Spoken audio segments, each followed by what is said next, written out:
Hi, this is Peter Godinez with KADY TV, your ambassador, and here's another segment of Good Morning Oxnard.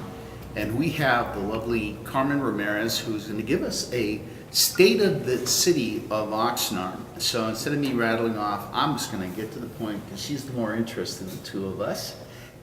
And you were going to say, so tell us what is going on, the top interesting things that you would like to share with our audience in regards to the state of the city of Oxnard. You know, the city is organic.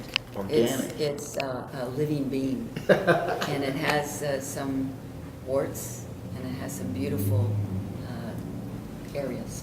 And Start talking Dr. Ramirez there. and I think the city is organic. I really think this is a good way to look at it. What I like about being on city council is that you're not just dealing with one little problem, like the school board, you know. They're dealing with schools, curriculum, salaries, etc. We're dealing with the city as organic entity where you have to do the streets, the houses, the businesses, city staff, how it looks, what the air quality is, what kind of development we're going to allow, what are we going to try to undo. For example, we have just hired a new city manager, permanent city manager after, several years of instability, some turmoil. We've had a DA investigation of our city's public ethics. That's what it was called, public integrity study by our district attorney. They didn't find anybody criminally responsible, but they found the city in somewhat disarray before I got there, I want to say, in terms of reporting gifts from businesses and individuals doing business with the city. Was absolute no-no up to a certain point. Somebody wants to give me a cup of coffee, that's different. But if somebody wants to take me to the Lakers game, Skybox, buy limo and food, I better report it. Yeah. And then actually, the reality is, and it's available to the public to see what the rules are in terms of public officials accepting gifts. It's pretty limited. You have to report everything over $50. You have to, and you can't receive more than about $450 per year from any individual. So, a friend of mine the other day said, hey, I've got this great condo in Palm Springs. She's a friend of mine. She said, you should go and stay there after the election. And I said, I'd love to, but I don't have to pay you because I can't get gifts from people. Unless it's my family, my husband, whatever. Right. So anyway, these are the kinds of things that our city was not paying attention to up until a few years ago. And a lot of people were involved, city staff, the highest levels, not the lower level, and some of our elected officials. So hopefully that's all cleaned up now. But what we do always continue to have is a problem with policies and procedures. I think we've just seen our third letter from an entity that was a district attorney this time. Before it was HUD, and before that again it was the DA, saying we'd really like to figure out what's going on in your city, but your policies are vague, it's disorganized, they're applied arbitrarily, so get your act together. And that is what our new city manager, Greg Nyhoff, is charged with. Get our policies together. Last night at City Council, he proposed a reorganization plan. The council voted on it unanimously, and he's brought in consultants to help our city staff get it together so we can stop getting these comments that we really can't figure out what's going on in your city. I mean, this is very unacceptable, but really only a city manager can make it happen. Because I, as a city council person, can't go in and knock on the door of a city department and say, hey, let me see your policies. I will tell you what to do, what you should do, what you shouldn't do, what you've been doing is wrong or right. That's for our city managers. So we have an excellent choice in Greg Nyhoff, who's our city manager. He's been in place there since June 1st. He's finding out things that we couldn't find out as city council members. And going forward, the outlook is very bright for our city. We have a lot of resources, human, natural, financial. We're a big city. We're the 19th largest city in California. We have the third best weather in the United States of America after Los Angeles and San Diego. We have tremendous assets, but people don't even know we have a coastline sometimes, and we've allowed it in the past to be abused. All that stuff's getting together, and it does take a while. I feel that we're there, working on it.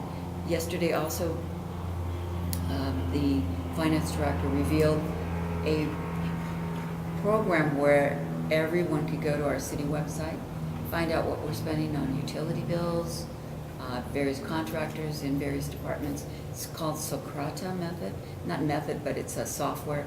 So just go, it's up today. I looked at it last night.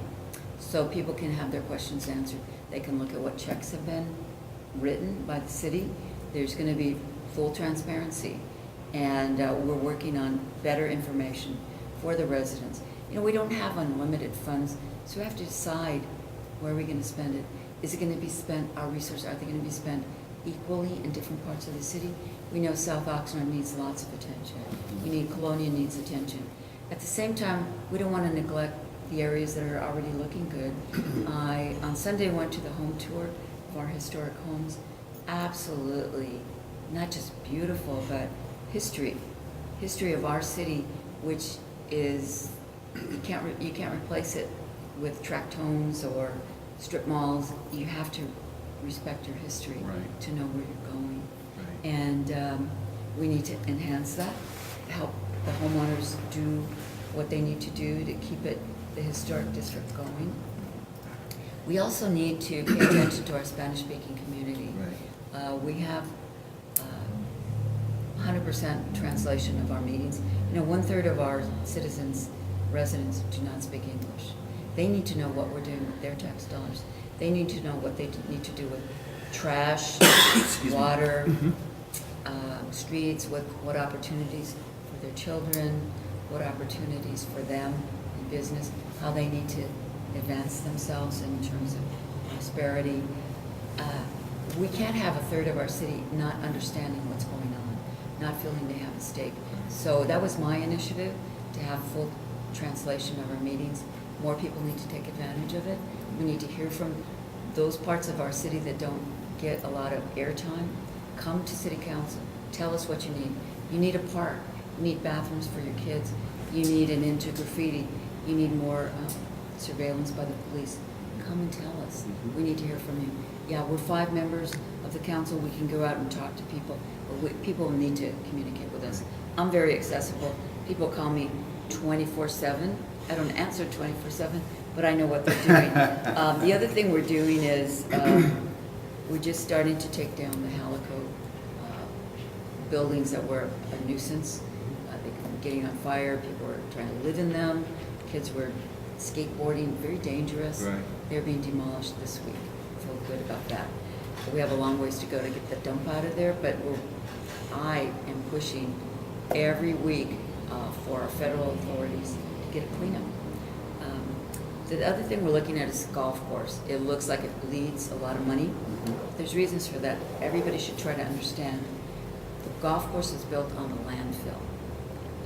Houses couldn't be built on it. The houses surround it. People bought their homes knowing they'd have a beautiful golf course next to them. Right. Increases property values. So we can't turn it into something else. We have to keep it as a beautiful golf course. It is and can be better. And we're starting to see some major improvement in revenue.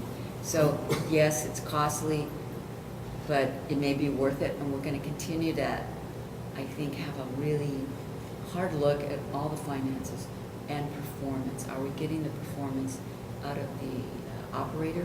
For that, we also have the Performing Arts Center. It is operated as a private nonprofit, but the city subsidizes it. Is it operating to its full capacity? We'll be looking at that. So those are the kinds of things that are going on in the city, but with a permanent city manager that's in place now with some great new ideas on how to do it better. We may still have some bumps in the road in terms of what he's found out about what's going on and how we need to improve. So we're going to hear some things. So be ready for that, but we're on the right path. I would agree with you. And we did do an interview with Greg. I think he's a wonderful soul, and I think Feeling good about it. we're going to be seeing some wonderful things real soon here. So I agree with you. Oxnard is a potential and has a lot of opportunity for people to come and see, live here. And I appreciate the way you communicate, teach, and inform. So again, Carmen Rameriz, Pro Tem Mayor of City of Oxnard. Peter Godinez, your ambassador, KEY TV. Until next time.